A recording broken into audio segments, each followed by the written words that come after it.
Hey, what's up guys? Welcome back to my channel. Today we're going to be talking about generators and why you need one. This one here, this is the Predator 2000. This generator sold at Harbor Freight. It's got 2000 peak watts and 1600 running watts. It's pretty good, and it's also an inverter generator. That means that it's safe for electronics like your laptops, computers, routers, anything that has a substantial amount of electronics. So we're going to be talking about why you need one and also what it can power. Today we're going to be seeing if it can power this 5000 BTU AC unit and this space heater. This is an oil-filled space heater. I really like these just because they radiate heat after you turn them off, and also because they don't dry out your skin as much as the quartz space heaters and other space heaters that have heating elements on the exterior.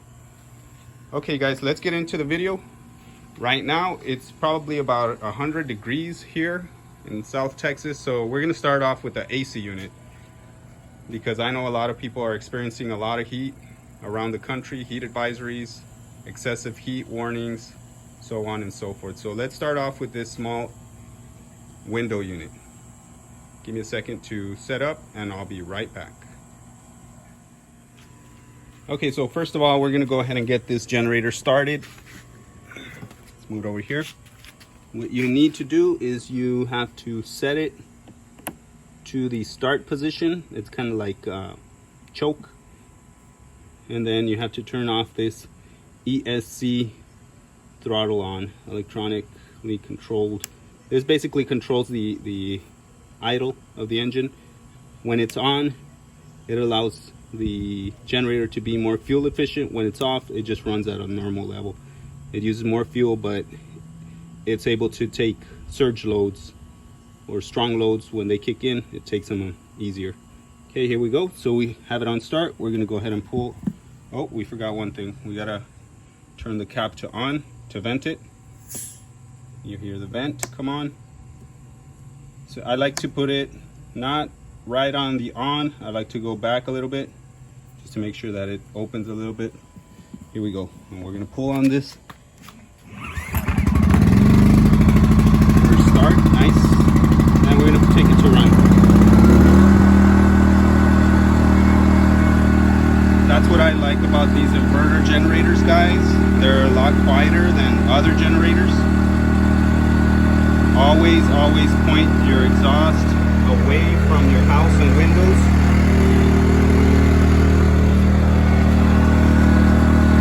Because of carbon monoxide poisoning. I recommend getting a CO2 detector in your house, especially where you're going to sleep when you're running these.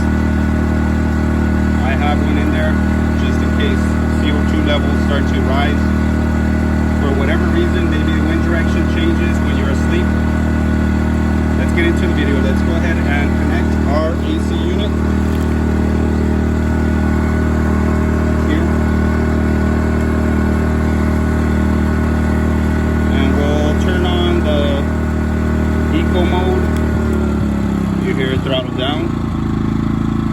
It's using less fuel. So in order to turn these on, to give the generator its best opportunity, you don't want to go to max cool and then go directly to high cool. What you want to do is you want to have that in minimum cool. Turn on your low fan, and the fan's on there. You guys can hear it. The fan is on, and then you go to low cool, and this is where it's going to surge. So you'll hear the generator pull some power there. Here we go. It's going to kick in. We're waiting for the compressor to kick in. Okay, let's force it to kick in here. There you hear it kick on. So we're running low cool. Give it some time to cool down. can hear the compressor kicking on.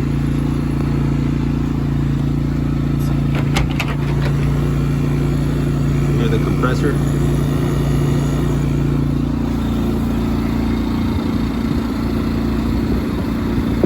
It doesn't feel too cold because we're outside, guys. It's starting to feel a little bit cooler there. Okay. So first you want to do that. You want to bring it up to low fan and then low cool. And then after that, you will go to high cool so that it doesn't bog down. Here we go. Let's go up to high cool. And you don't hear the generator kick on that much higher. We're in high cool. Let's turn up the temperature and see what it does. Turn it to cooler. Max cool. And you see how the generator didn't even miss a beat. Let's wait for it to cool down.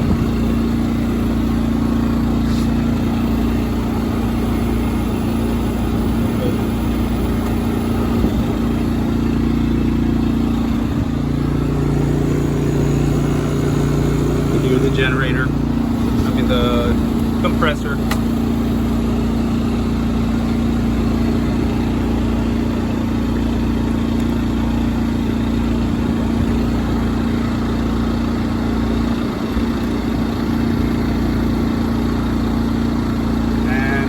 Down. It's taking a little bit of while because it's hot out here, guys. So obviously it's going to struggle. So we got nice cool air coming out of here. There we go. It's starting to cool down now. It took a couple of minutes, but it's cooling down. So yeah, that's how you do it. You go to low cool and then high cool. You never want to go high fan and then high cool because you're gonna kick it off. Nice and cool. So let's go ahead and turn it off.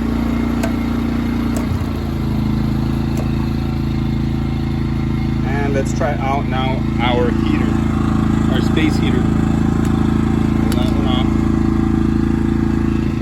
The space heater is, we'll turn it to minimum and we'll turn it to off. Okay, let's go ahead and connect it. Let's kick it on 2. 1. See the light?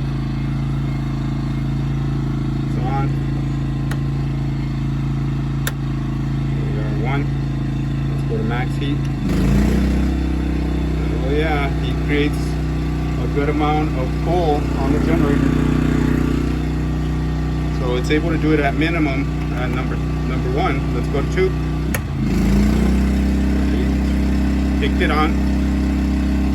Let's go to 3. Let's see if it's able to bear the entire power. How much is this rated for? Let's look around. I'm sure this is rated for, let's see here, 1,500 watts. So that's really close to the 1,600 running one. It's only with 100 watts to spare. Let's see if it'll run it, guys. Let's go.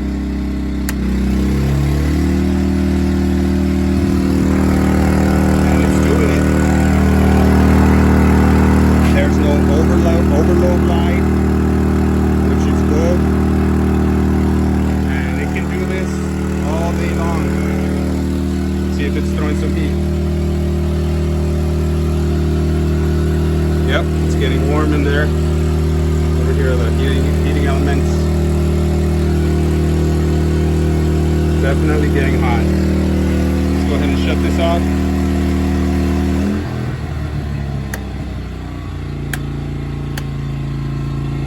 So there you have it, guys. It'll run an AC window unit and it'll run a space heater.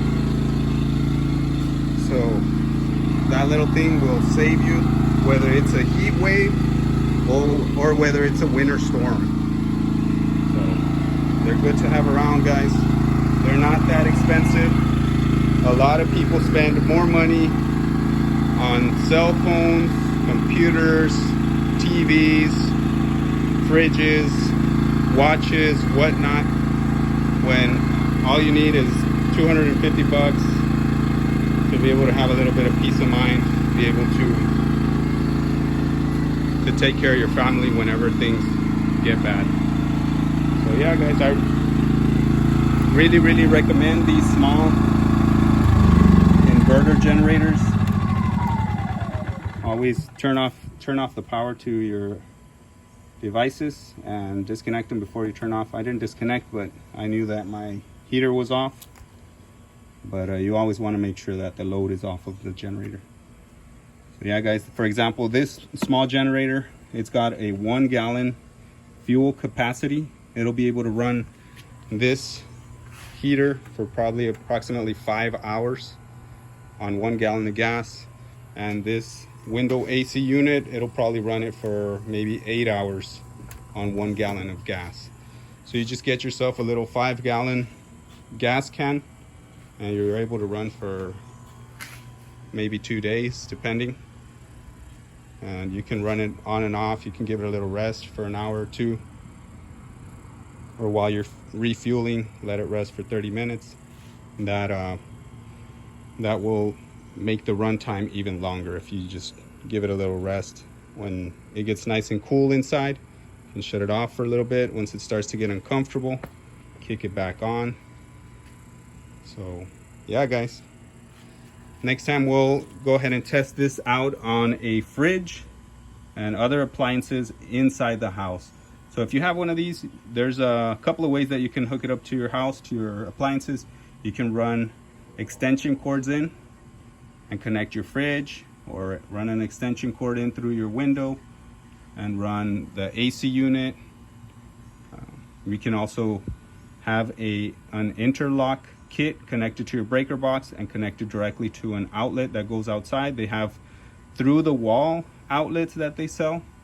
So you basically drill a hole through the wall, do a little bit of wiring, and you're able to connect your generator from outside through the wall wherever you want the outlet. You set it there, you're able to plug in. So you could, in theory, run maybe 2 or 3 of these if you have the funds for it. Do 2 or 3 through the walls to 2 or 3 different rooms.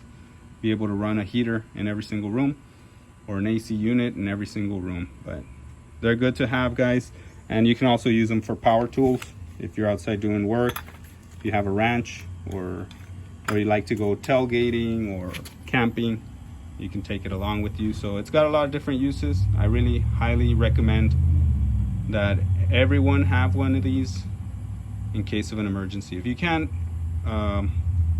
if maybe an inverter generator is too expensive for you, maybe you can just settle for a regular generator. An open frame is what they call them, and I'll put some links down below so that you guys can check out some of the good deals that they have online. Alrighty guys, we'll see you guys on the next one.